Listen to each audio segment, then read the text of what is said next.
राजस्थान के पूर्व उप मुख्यमंत्री और प्रदेश अध्यक्ष रहे सचिन पायलट जी हमारे साथ है। पायलट साहब, 5 दिन यात्रा के हो चुके हैं, आज 5वां दिन है। क्या खोया क्या पाया? पायलट जिस तरीके से अपनी बात उठा रहे थे, जनता से मिले हैं, जनता से क्या रिएक्शन? देखो, 11 मई को हमने इस यात्रा की शुरुआत करी, जन संघर्ष यात्रा, और एक दिन का समय हम लोगों को मिला, जो मैंने निर्णय लिया था 9 तारीख को। लेकिन अजमेर क्योंकि एक शिक्षा का एक सेंटर है, वहाँ पे माध्यमिक शिक्षा बोर्ड है, आरपीएससी है, और एक तरह से वहाँ वो केंद्रित रहता है शिक्षा, परीक्षा, नौकरियों को लेकर। तो वहाँ पर बहुत सारा मुझे लगा युवाओं के अंदर एक रोष था कि पारदर्शिता से काम हो नहीं पा रहा था। लगातार आरोप लगते थे भ्रष्टाचार के। अभी कटारा को अरेस्ट भी किया पुलिस ने। लेकिन सबका जो मूल कारण है वो करप्शन है, और करप्शन के खिलाफ हम जब विपक्ष में थे, हमने बहुत बढ़ चढ़ कर बातें रखी थी वसुंधरा जी के कार्यकाल में। और इतिहास गवाह है कि उसमें चाहे आदरणीय अशोक गहलोत जी हों, चाहे मैं हूँ, सब कांग्रेस नेताओं ने पानी पी पी कर, मैं दोबारा बोल रहा हूँ, पानी पी पी कर हम लोगों ने वसुंधरा जी की सरकार को कटघरे में खड़ा किया। अब 5 साल तक हम ये कहते रहे, अब सरकार बन गई, 4.5 साल सरकार को हो गए, मुख्यमंत्री जी गृह मंत्री भी हैं, वित्त मंत्री भी हैं। तो इतना समय बीतने के बाद मुझे लगा कि कुछ कार्रवाई होनी चाहिए थी, क्योंकि क्या जनता के बीच आप जाएंगे 6 महीने के बाद चुनाव में, लोग पूछेंगे ना कि आपने बहुत आरोप रखे, एंड में क्या हुआ उसका।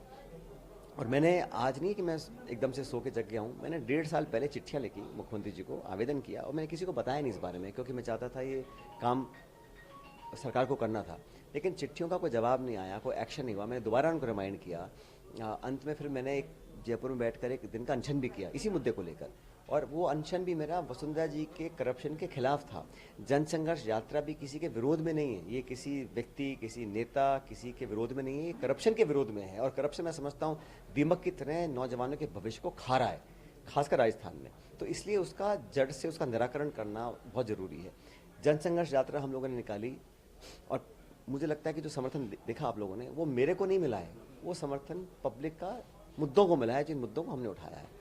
इसलिए ये कहना गलत होगा क्या खोया क्या पाया। राजनीति में पद, पोस्ट, सत्ता, विपक्ष ही आता जाता रहता है, लेकिन जिन बातों को हमने कहा, हमारी जबान का इकबाल होना चाहिए, लोगों को विश्वास होना चाहिए कि जो बोल रहे हैं वो करके दिखाएंगे। दुर्भाग्यवश अभी तक हुआ नहीं, लेकिन मुझे लगता है कि लोगों की आवाज़ सबको सुननी है, चाहे वो पार्टी हो, संगठन हो, नेता हो, सरकार हो। इसलिए जन संघर्ष यात्रा अच्छे परिणाम आएंगे, मुझे ऐसा लगता है। और आज हम जयपुर जाएंगे, यात्रा का समापन होगा, लोगों को भी संबोधित करूंगा। सर, करप्शन की बात आप कर रहे हैं, उधर मुख्यमंत्री भी करप्शन की बात कर रहे हैं। वो कह रहे हैं कि विधायकों ने अगर 10 करोड़ 20 करोड़ अगर कुछ पैसा लिया तो वो मुझसे ले लें, जो अगर उनका बाकी था। आप भी करप्शन, वो भी करप्शन, दोनों एक दूसरे। तो मैंने स्टेटमेंट देखा, वो शायद कह रहे हैं कि वो कई सुनी बात थी, मुझे पता नहीं। तो मुझे लगता है गंभीर राजनीति में मुझे बहुत से लोग चुगली करने आते होंगे, किसी मेरे विरोधी के, मेरी प्रतिद्वंदी के खिलाफ। मुझे बहुत से आरोप मैं लगा सकता हूँ, 2000 करोड़ 10,000 करोड़ को खा गया। आरोपों का कोई मतलब नहीं है राजनीति में। आपको तो अपनी कथनी करने में फ़र्क नहीं दिखाना पड़ेगा, और अपने एक्शन से लोग आपको जाने जाते हैं।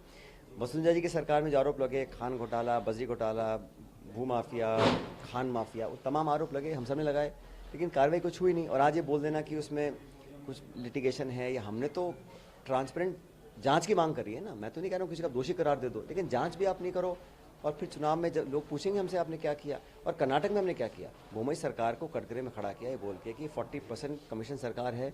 लोगों ने चार्ज को स्वीकार किया, भारी बहुमत कांग्रेस को मिला, इसी बल पे तो मिला है। अब सरकार हमारी बनेगी कर्नाटक में। अगर हम कुछ एक्शन नहीं लेंगे उन सब तमाम नेताओं के ऊपर, बोमई जी की सरकार के, तो फिर अगली बार हम वहाँ क्या मुँह लेके जाएंगे मतदाताओं के बीच में। ठीक वही मुद्दा मैं भी उठा रहा हूँ, और मुझे लगता है लोगों को हमारी बात जो कह रहे हैं, लोग उसको स्वीकार कर रहे हैं, और सरकार को भी इसकी बात को सुनना चाहिए। सर, 2 दिन पहले हम सुन रहे थे, रंधावा जी कह रहे थे कि रिपोर्ट जो है मल्लिकार्जुन खड़गे को सौंपी जाएगी। अब वो कह रहे हैं कि वो छोटे भाई हैं, और जिस तरीके से कर्नाटक और हिमाचल में हमने मिलकर चुनाव लड़ा, चुनाव जीता, ऐसा ही राजस्थान में करना पड़ेगा। देखिए, रंधावा जी प्रभारी हैं, अभी कुछ महीने प्रभारी बने हैं, और मेरे उनसे बड़े अच्छे संबंध हैं। वो बहुत एक नेक इंसान हैं, और पंजाब के बिल्कुल दमदार नेता हैं। लेकिन बात व्यक्तिगत संबंधों की है ही नहीं। ये यात्रा किसी के विरोध में थोड़ा मैं कर रहा हूँ, और ना मैं किसी से कुछ कह रहा हूँ, ना मैं आरोप लगा रहा हूँ। बल्कि जब मैं करप्शन का मुद्दा उठाता हूँ, मुझे भी आरोप लग जाते हैं, और हर तरह के आरोप लगते हैं मेरे पे, मेरे साथियों पे, मेरे सहयोगियों पे। और मुझे लगता है कि इससे भी कोई निचले स्तर का आरोप, वो भी मैं झेलने को तैयार हूँ। लेकिन हमें पब्लिक में जाने से पहले अपने आप को सिद्ध करना पड़ेगा कि जो हम कहते हैं हम कर कर दिखाते हैं।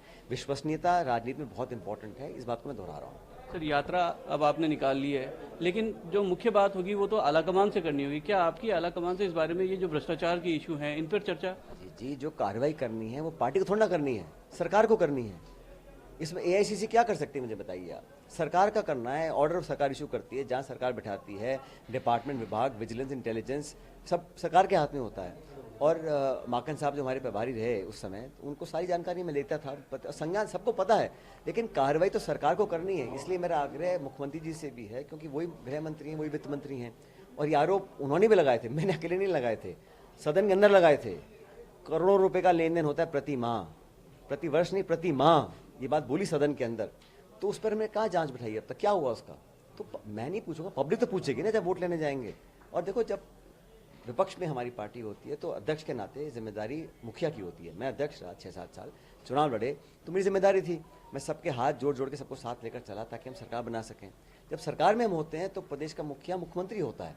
अब वसुंधरा जी की सरकार जब हारी तो दोष प्रणामी जी को मिला है, वसुंधरा जी को मिला, क्योंकि वो चेहरा मुख्यमंत्री होता है। और हर बार हमारी सरकार बनती है, हम अच्छा काम करते हैं, घोषणा करते हैं, बजट लेके आते हैं, स्कीम्स लाते हैं, लेकिन परिणाम आता है कि हम 200 में से 50 पे अटक गए, 20 पे अटक गए, तो वोट तो नहीं मिल रहा ना हम लोगों को। तो कहीं ना कहीं आत्मचिंतन करना पड़ेगा, क्या कारण है। और ऐसा नहीं है कि बीजेपी को बहुत बड़ी ताकत राजस्थान में, ये भ्रम है, इतना विरोधाभास है, बिखरे हुए हैं महत्वाकांक्षी आपस में, सिर्फ पड़े हैं सोच के कि अपने आप वोट मिल जाएगा, ऐसा होता नहीं है। इसलिए हम लोगों को जनता के बीच में अपनी साख को कायम रखने के लिए कदम उठाने चाहिए। सर आपने यात्रा अब निकाल ली है, अनशन आपने कर लिया है, क्या आपको लगता है अब कोई कार्रवाई होगी? और सचिन पायलट का अब आगे का मूव क्या होगा? क्योंकि हर कोई ये कहता हुआ नजर आ रहा है, क्या सचिन पायलट कोई नया रास्ता भी चुन सकते हैं? कोई बात मैं अपनी कर ही नहीं रहा हूँ, ना मैंने अपने लिए कुछ मांगा है, ना मैं अपने बारे में सोच रहा हूँ। मुझे लगता है कि हम जिस सिद्धांत पर, जिस नैतिक मूल्यों पर राजनीति कर रहे हैं, जिन बातों को हमने कहा है पब्लिक डोमेन में, उस पर हमें खरा उतरना चाहिए। बाकी पद, पोस्ट, पक्ष विपक्ष, हार जीत, सत्ता, ये चलता रहेगा, इसका कोई अंत नहीं राजनीति में। लेकिन पब्लिक के अंदर हमारी जो विचारधारा है उसको बनाए रखना है, विश्वसनीयता कायम रखनी है, तो एक्शन तो लेने पड़ेंगे। और मैं फिर कहता हूँ, प्रतिशोध नहीं है, बदला नहीं है, किसी के खिलाफ नहीं करना, लेकिन जांच तो हो, दूध का दूध पानी का पानी हो।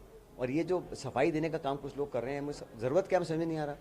ये दूध और पानी, और मैंने सिर्फ 10 बार बात की, 15 बार बात की, मैंने तो कभी मिली भगत का शब्द इस्तेमाल ही नहीं किया है। मैं तो चाह रहा हूँ कि आप अपनी जांच करो, जो सरकार को करनी चाहिए। अभी कहा जा रहा है कि साहब ने कोई पुरुष है, कोई महिला है, लेकिन जो प्रदेश का मुखिया होता है वो कोई जाति या कोई लिंग या धर्म का नहीं है, वो संस्था है, उसको तो निष्पक्षता से काम करना पड़ेगा, धर्म निभाना पड़ेगा, राजधर्म निभाना पड़ेगा। ये बोल देना कि मेरे पे आरोप लगा रहे हैं, क्यों लगा रहे हैं, ये बचाव का जो बहाना है, मैं इसमें कोई दम नहीं है। एक सर अंतिम सवाल है सर, शांति धारीवाल जी जिस तरीके से अपने स्टेटमेंट जारी करते हैं, मदेरणा परिवार सीधा एग्रेसिव हो जाता है उनके ऊपर, आप अपनी बात रखते हैं, लेकिन और भी ऐसे लोग हैं, और भी ऐसे नेता हैं जिनकी नाराजगी है, लेकिन बात किसी की भी नहीं सुनी जाती है। और शांति धारीवाल हर बार, आप इशू को कंफ्यूज कर रहे हैं, किसी नेता की बात सुनी जा रही है, कोई नेता नाराज है, किसी ने क्या स्टेटमेंट दे दिया, वो मुद्दा नहीं है। राजनीति, संगठन, पार्टी में हमेशा कुछ ना कुछ ऊपर नीचे हर पार्टी में होता रहता है, वो मुद्दा ही नहीं है। मुद्दा ये है कि 7.5-8 करोड़ राजस्थान के लोग हैं, उनको कुछ कहकर हम सत्ता में आए थे, उस वादों का हमारी जबान का इकबाल खत्म हो रहा है क्या, ये तो हमें अपने आप में सोचना पड़ेगा। और जहाँ तक आदरणीय धारीवाल जी की बात है, वो तो बहुत अनुभवी और बहुत दशकों से राजनीति करते आए हैं, और वो नवल जी के भी करीब रहे हैं, जोशी जी के भी करीब रहे हैं, मेरे भी बहुत करीब उन्होंने काम किया है। उनको हर उनके संकट के समय में हम लोगों ने उनकी पूरी मदद करी है। एक समय ऐसा आया था जब बहुत पॉलिटिकली वो दबाव में थे, तब भी हमने, और उम्र भी काफ़ी है उनके, बहुत अनुभवी नेता हैं और अच्छे वक्ता भी हैं, ऐसा नहीं है। लेकिन ये 98 की बात को कर जिन लोगों ने उस समय नई पीढ़ी के लिए जगह दी, ये तो नेताओं का उस समय का बड़प्पन था ना। चाहे वो मिर्जा परिवार है, चाहे मदेरणा जी हों, चाहे नवल किशोर जी हों, उस समय जब उन्होंने सोनिया गांधी जी की बात को माना और नई पीढ़ी के अशोक जी उस समय थे, 47 साल के थे, उस समय उनकी जगह दी। उस समय आला कमान का डिक्टेट और एक लाइन का प्रस्ताव सबको बहुत अच्छा लगता था, लेकिन उस समय के नेताओं को आज ये कहना, वो तो उनका बड़प्पन था। अगर वो अड़ जाते सारे नेता उस टाइम, तो कैसे बात आगे बढ़ती। तो उस समय जो उन्होंने किया उन नेताओं ने, वो पार्टी डिसिप्लिन था। वो किसी को नीचा दिखाने की आज बात करते हैं, तो उनका आज वैसे जो दुनिया में नहीं है, उनको इस तरह बेइज्जत करना, मैं मानता हूँ राजनीति में ठीक नहीं है, क्योंकि इतने साल पुराने उन्होंने जो त्याग दिया एक तरह से, अपना क्लेम वापस छोड़ा अशोक गहलोत जी के पक्ष में, वो तो एक अच्छी बात थी कांग्रेस की रीति नीति में। लेकिन जब 25 सितंबर को वही सोनिया गांधी, वही कांग्रेस अध्यक्ष उसी एक लाइन का प्रस्ताव पारित करने के लिए मीटिंग बुलाती हैं, वो मीटिंग ही नहीं हो पाती, विद्रोह होता है, सोनिया जी की कांग्रेस पार्टी आला कमान की बेइज्जती होती है एक तरह से, और आज तक हुआ ही नहीं कांग्रेस के इतिहास में, 125 साल हो गए, कभी ऐसा हुआ ही नहीं है। तो वो लोग जो लाइन लंबी करने की बात करते हैं, वो लोग जो गुटबाजी की बात करते हैं, वो लोग जो अनुशासन की बात करते हैं, मान मर्यादा की बात करते हैं, उनको भी सोचना चाहिए कि दो मापदंड नहीं हो सकते ना, डिसिप्लिन के, अनुशासन के, विचारधारा के। जब आपको सूट करता है तो वो मापदंड ऐसे हैं, जब नहीं करता तो वैसे हैं। तो ये बात लोगों को बहुत इसमें सोचना चाहिए कुछ कहने से पहले। सरकार रिपीट का फॉर्मूला क्या था? मैंने बता रहा हूँ, ये क्रम जो है ना 25 साल का, बीजेपी कांग्रेस, इसकी जो नींव है उस पर अटैक करना पड़ेगा ना, क्यों होता है। मैंने अपने सुझाव दिए और ये जो मैंने सुझाव दिए हैं वो मेरे पार्टी के बीच में है।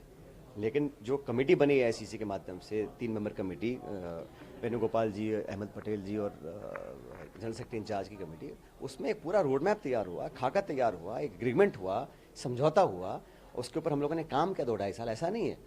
लेकिन अब जब उस पर अमल करने की बात आती है तो द्विपक्षीय अमल होता है ना हर चीज़ के ऊपर, तो वो होना चाहिए ताकि हम ये क्रम तोड़ पाएँ। जैसे मैंने पहले कहा, भाजपा का तो यहाँ कोई इशू ही नहीं है, वो तो सिर्फ गलतफहमी में घूम रहे हैं कि सरकार बन जाएगी। जैसे कर्नाटक में बीजेपी बुरी तरह हारी, बस यहाँ पे भी हारेगी। सचिन पायलट है, साफ तौर पर एक बात कहते हुए नजर आ रहे हैं कि राजस्थान में सरकार रिपीट करने का फॉर्मूला यही है कि पब्लिक के साथ कांटेक्ट करना होगा, और पब्लिक से दूरी अगर सरकार की बनेगी, संगठन की बनेगी, तो ये पार्टी के लिए कहीं भी हितकारी नहीं रहेगा। जयपुर से ईटीवी भारत के लिए अजीत शेखावत।